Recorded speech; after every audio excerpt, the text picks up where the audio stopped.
Hello dear students, once again welcome all of you.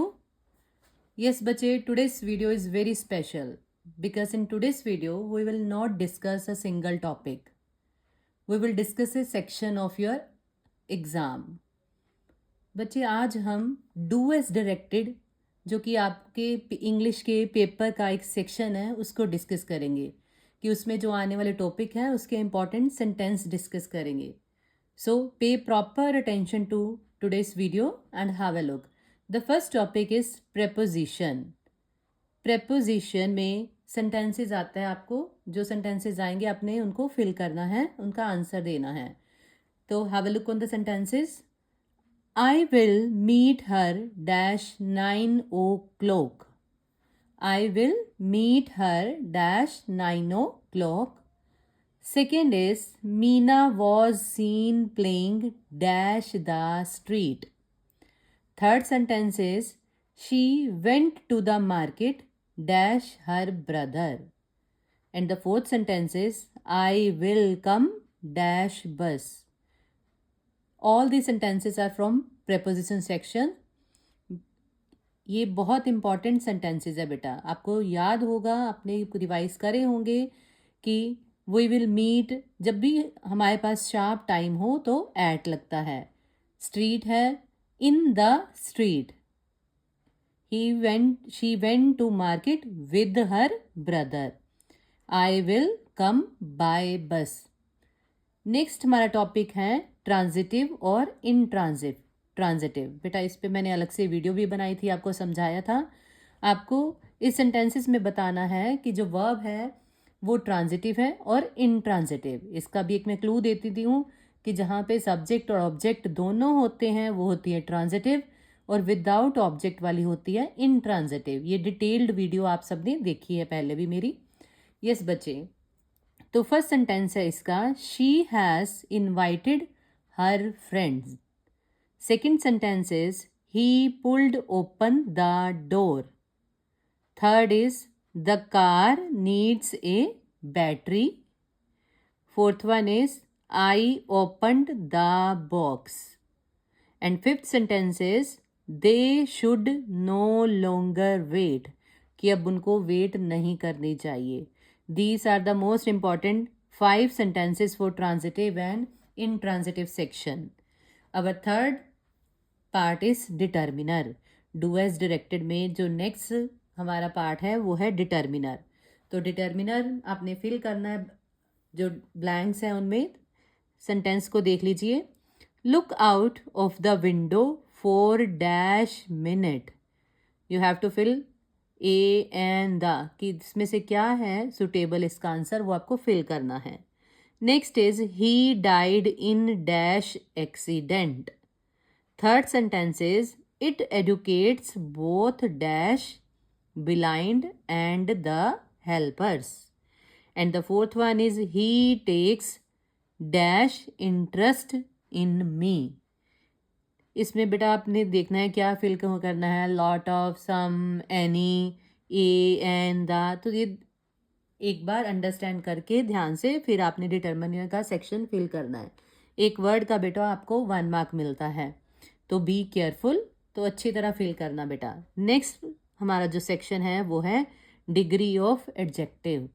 आपने बेटा degree of adjective fill करनी है. You all know कि 3 degree of adjective होती है. आपने अच्छी तरह समझा हुआ है कहाँ कौन सी डिग्री फिल होती है. तो डिग्री ऑफ एडजेक्टिव के सेंटेंसेस देख लो. She is dash tall than him. अब ध्यान रखना comparison is between 2 people. Next is this is the dash book I have ever read. अब एक किताब का बाकी सभी बुक्स के साथ कंपैरिजन है. Kiran is dash ambitious than her brother. In this sentence जो हमारा कंपैरिजन है वो फिर किरण और उसके ब्रदर में है. यस बेटा, ये तो हमारे हो गए 4 सेक्शन. प्रेपोजिशन सेक्शन, ट्रांजिटिव और intransitive. Third one is determiner. Fourth one is degree of adjective. Yes, हमारा जो नेक्स्ट सेक्शन है बेटा वो है पार्ट्स ऑफ स्पीच. इसकी भी डिटेल्ड वीडियो आपने देखी हुई है.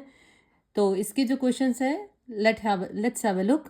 नंबर 1 है dog, music, red, she. Pick pronoun word. इन सब वर्ड में से you have to pick out the pronoun. Next है पंजाब, रेड, स्लोली, बिग. इसमें से आपको नाउन वर्ड सिलेक्ट करना है. ये बेटा ऐसे वर्ड के फॉर्म में भी आ सकता है आपको और सेंटेंस के फॉर्म में भी. सेंटेंस में देखो कैसे है. Honesty is the best policy. Honesty is underlined and describe the underline word. कि जो अंडरलाइन वर्ड है वो किस पार्ट्स ऑफ स्पीच को बिलोंग करता है वो आपने बताना है. And the fourth one is she is wearing A red shirt. यहाँ पे रेड को अंडरलाइन किया हुआ है. ये हो गया पार्ट्स ऑफ स्पीच का सेक्शन. हमारा 6 जो क्वेश्चन है वो है नॉन फिनिट्स और जीरंड. इसमें क्या फिल होना है ये आपने सेंटेंस के अकॉर्डिंग फिल करना है. Have a look on the sentences. First sentence is we failed blank catch the train. We failed blank catch the train. Second is I want dash drink water not tea. I want dash drink water, not tea. Third one is old men enjoy gossipings. Old men enjoy gossipings. इसमें से आपको gerund को pick करना है. Fourth one is driving is a skill. यहाँ पे भी आपने gerund को पिक करना है कि इस सेंटेंस में से कौन सा वर्ड है जो gerund वर्ड है उसको आपने पिक करना है और उसको आंसर में लिखना है. नेक्स्ट है फिल द करेक्ट सेंटेंस. ये बेटा सेक्शन बहुत important, sorry do as directed section में ये पार्ट बहुत इंपॉर्टेंट है. ये ध्यान से समझ के करना बेटा. First is she always dash remember my birthday. ये आपने फिल करना है. जो ब्लैंक है उसमें पास्ट से पास्ट इंडेफिनिट का फॉर्म आएगा कि पास्ट कंटिन्यूस का आएगा.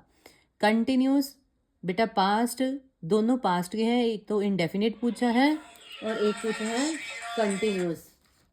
किस में से कौन सा आना है ये आपने बताना है. यस बेटा. Next is she dash not do his work. Present perfect. इस जो ब्लैंक को आपने प्रेजेंट परफेक्ट के अकॉर्डिंग फिल करना है. Next is the Ganga dash into the Bay of Bengal. Present indefinite और कॉन्टिन्यूस. कॉन्टिन्यूस होता है बेटा जो काम हो रहा है. कि जैसे हो ये सेंटेंस को देखो आप अंडरस्टैंड करो कि गंगा बंगाल की खाड़ी में गिरती है या गिर रही है. दोनों सेंटेंस लगा के देखो कि कौन सा आपको सुटेबल ज़्यादा है. तो प्रेजेंट इंडेफिनिट और प्रेजेंट कंटिन्यूस इसको ध्यान से फिल करना है बेटा. इसमें बच्चे गलती कर जाते हैं. Next is the train dash just dash at the platform. और जो फॉर्म ऑफ द वर्ब है वो अराइव है और इसको प्रॉपर टेंस के अकॉर्डिंग फिल करना है आपने. You have to choose between the present perfect और प्रेजेंट परफेक्ट कॉन्टिन्यूस. बेटा एक बार देखो जब जस्ट हो तो मेनली यहाँ पे प्रेजेंट परफेक्ट मेंशन कर सकते हैं हम. The next one is time and tide dash for none wait और वेट्स. ये टेंस के रूल के अकॉर्डिंग आप जज करो कि इसमें वेट आएगा कि वेट्स आएगा. ये बेटा प्रेजेंट इंडेफिनिट के रूल के अकॉर्डिंग ये ब्लैंक फिल होगी. If there is any difficulty in this section you can write me in the comment section. अगर आप इस पर डिटेल्ड वीडियो चाहते हो टेंसेस पे तब भी आप मुझे बता सकते हो बेटा. And the next question is main and helping verb. ये भी बेटा एक डू एज डायरेक्टेड में आता है. That is quite easy. देखो बेटा इसमें आपने क्या करना है अंडरलाइन द मेन वर्ब और सर्कल द हेल्पिंग वर्ब. कई बार ऐसे ही क्वेश्चन में उल्टा लिखा होता है कि जो कि अंडरलाइन करनी है आपने हेल्पिंग वर्ब और जो मेन वर्ब है उसको सर्कल करना है. तो ऐसे ही नहीं आपने याद करना कि किसको मैंने अंडरलाइन किया है और किसको कर दिया है सर्कल. पहले क्वेश्चन को ध्यान से रीड कर लेना एग्जाम में कि आपको कौन सा पार्ट पूछा है अंडरलाइन करने के लिए और कौन सा सर्कल करने के लिए. आपने उसी के अकॉर्डिंग आंसर करना है. द चाइल्ड वॉज क्राइंग कि बच्चा रो रहा था. अब आपने जो अंडरलाइन करनी है मेन वर्ब और सर्कल करनी है helping verb. Second is the guest were sleeping in the bedroom. मेहमान बेडरूम में सो रहे थे. They have participated in race, they have participated in race, कि उन्होंने रेस में भाग लिया है। ये हो गया बेटा आपका मेन एंड हेल्पिंग वर्ब। और इसके अलावा बेटा एक क्वेश्चन आता है वो टाइप ऑफ सेंटेंस और change the type of sentences, जिस पे हम ऑलरेडी एक डिटेल्ड वीडियो बना चुके हैं, आप सब ने वो अंडरस्टैंड कर लिए हैं। आई होप ये जो डू एज डायरेक्टेड का सेक्शन है आप उसको अच्छी तरह से अंडरस्टैंड करोगे और आपने अपने 10 के 10 मार्क्स जरूर सिक्योर करने हैं। All the very best students. Once again, I am saying you, if you have any problem regarding any question, you can write me in the comment section. That's all for the day. Okay, बच्चे.